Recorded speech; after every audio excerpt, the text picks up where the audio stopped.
and welcome to the Care Zone. I am Snigdha and I am your host. Today, I'm going to take you on a journey, along with my friends, on a very sensitive topic that people usually avoid to speak about.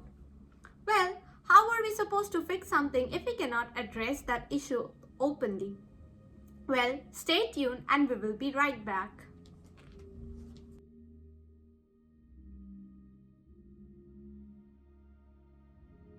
So today with me I have Namik Shukurov from Azerbaijan and Luisa Denise from Brazil, and of course I am from India. We are a part of a scholarship program known as Community College Initiative Program or CCIP, and we are currently studying in the College of DuPage in Illinois. So without any further delay, let's ask Namik, what is mental health? So, mental health is a state of mental well being that enables people to cope with stress of life, realize their abilities, learn well, work well, and contribute to their community. Why do people need to know about mental health? Because mental health is important, it affects every aspect of life, including how people feel, think, and behave. It's just as important as physical health and should be taken care of in the same way. Tell us why mental health is important to you and should be to everyone. Well, mental health is important because it affects how we think, feel, and act. And it's just as important as physical health because it helps us with coping with stress of the life. It affects how we relate to others, and it also affects our decision-making process. So, in addition to that, it also affects our productivity because when we feel mentally ill, we can't really contribute to the community. Well, Luisa, do you want to jump into this? Oh, yeah, it's very true what he's saying, and a good mental health also helps a lot with your physical health. While mental health and physical health are connected, so mental illness can affect a lot of your body. For example, depression, it can cause headaches, fatigue, and digestive problems, and much more problems to you. So, Luisa, what are some of the ways that one can improve their mental well being? Some of the ways that you can improve your mental well-being include mindfulness, paying attention to the present moment, including your thoughts, feelings, body, and the world around you. And therapy, of course, can help a lot to improve your mental health symptoms and quality of life. Wow, this is really amazing. So, Luisa, can you tell us why mental health is important in the lives of us as a foreign students? Oh yeah, mental health is a crucial element for us students that are studying abroad because the unique challenges of navigating a new culture, language barrier, academic pressures, and the potential social isolation can significantly impact their emotional well-being and also affect a lot of academic performance, ability to adapt, and overall a whole experience.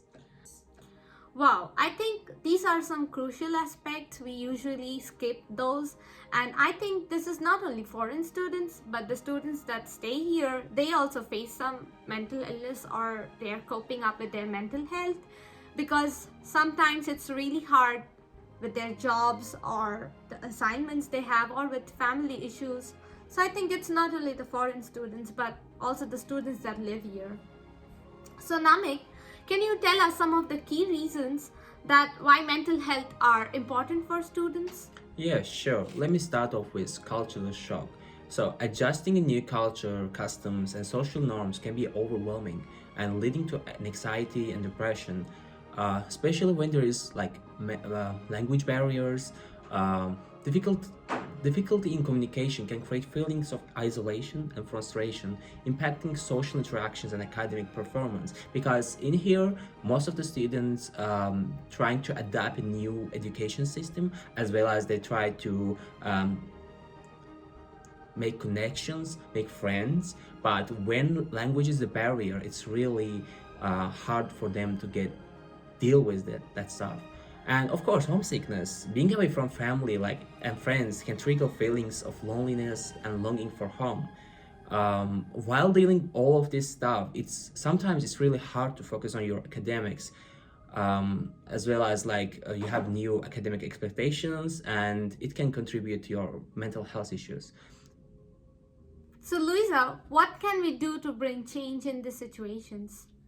Well, I would say that to create a mental health free zone, which essentially means a supportive environment where people feel comfortable discussing and addressing their mental health concerns. You can promote open communications, encourage health habits like physical activities and a good sleep, provide accessible stress management resources, actively combat stigma by talking openly about mental health, and of course, foster a culture of empathy and support. There are some key strategies that we can implement, such as in open communication, we can encourage people to talk openly about their mental health struggles without fear of judgment, and normalize seeking help when they need it. Leadership by N, we can ensure leaders actively promoting mental health awareness and set a positive example. Educational and training, we can provide workshops and training sessions to educate employees or community members about mental health conditions, coping mechanisms, and how to support others. And accessible resources, make informational available about mental health service, hotlines, employee assistance program, and stress management techniques.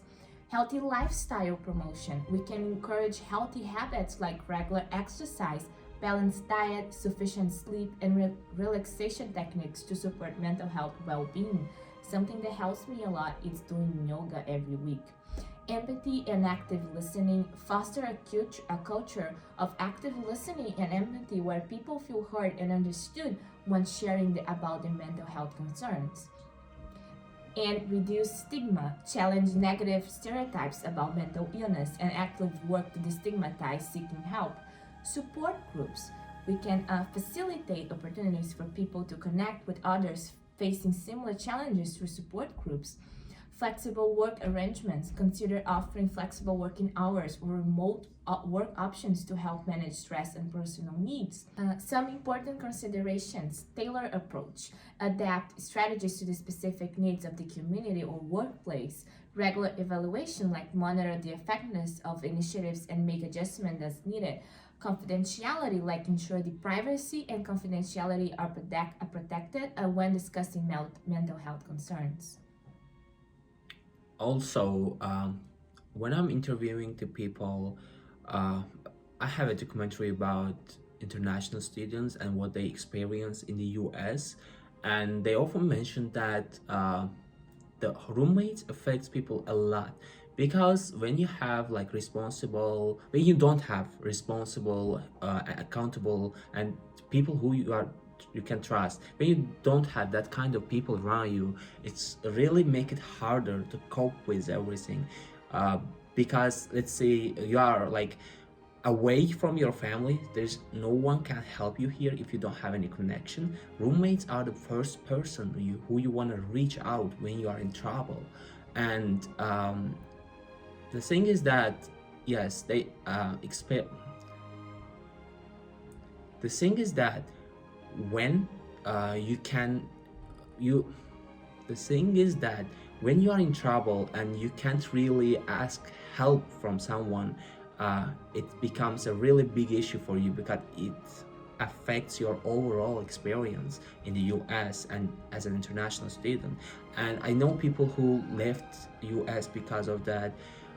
Also, like when you don't really talk and communicate with your roommates or with people around you, especially because in the West people are more individualist, and it's like all for himself or herself, so it makes it even harder to connect with people.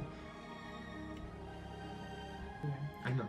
Well, that was a lot as promised, and we have delivered.